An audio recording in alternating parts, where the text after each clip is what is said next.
وبيقولوا الملوخية أكلة ملوكية، وكل وحدة عندها طريقتها الخاصة بالطبخ. أما طريقتي أنا بتختلف عن باقي الطرق، بطبخها بطنجرة البخار، وتعالوا معي لنجهزها سوا. بالبداية نقعت الملوخية حوالي ساعة بمي فاترة وغسلتها كتير منيح، وقطعت صدور الدجاج. وبالنسبة للتوابل أنا بضيفلها بس كزبرة وتوم وليمون. وبطنجرة البخار ضفت حوالي ربع كوب زيت. هلا رح ضيف عليها صدور الدجاج، بقلبهم مع بعض منيح لحتى صدور الدجاج تاخد عندي لون ذهبي. ما بضيفلها لا بهارات ولا منكهات ولا بصل ولا اي شي. بضل بقلب فيها بالطنجرة كرمال ما تتلزق عندي هيك لحتى تاخد عندي لون ذهبي.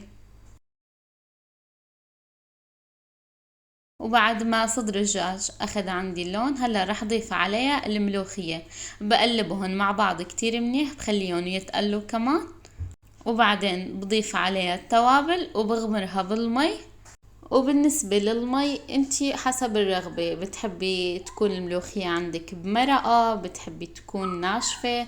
فأنا وسط، يعني لا تكون ناشفة ولا تكون عليها كتير المرقة.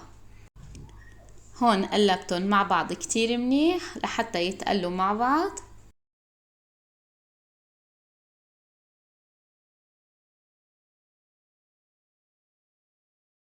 هلا رح ضيف عليه الثوم وبقلبهم، بخلي الثوم كمان يتقلى معهم شوي.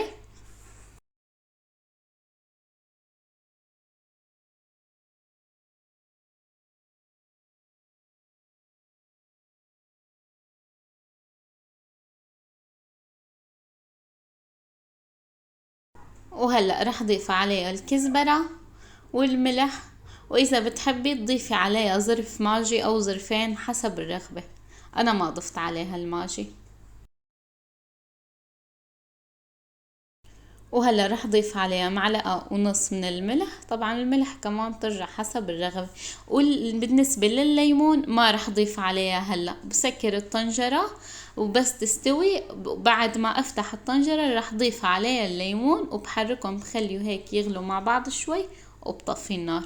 وهون غمرتن بالمي. هلا رح سكر الطنجرة وبخليها فقط 7 دقايق. انا الطنجرة عندي بتستوي عندي الاكل ب7 دقايق، فكل وحدة وطنجرتها. يعني إذا جربت وما استوى ب7 دقايق، هي مو ذنبي، هي ذنب طنجرتكن.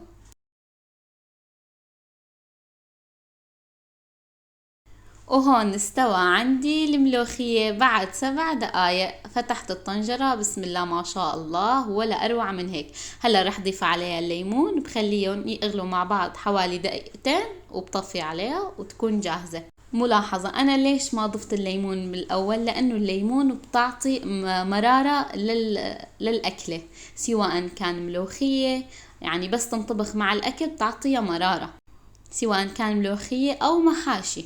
وهون صار عندي جاهز، بسم الله ما شاء الله. ويا عيني ويا عيني يا عين، أطيب ملوخية ب7 دقايق فقط. ويا عيني على الملوخية. أكلة الملوك، هاي أكلة الملوك. جربوا هاي الطريقة، وإذا حبيتوا الوصفة بتمنى تشتركوا بقناتي وتفعلوا زر الجرس وتشاركوا الفيديو مع أصحابكم.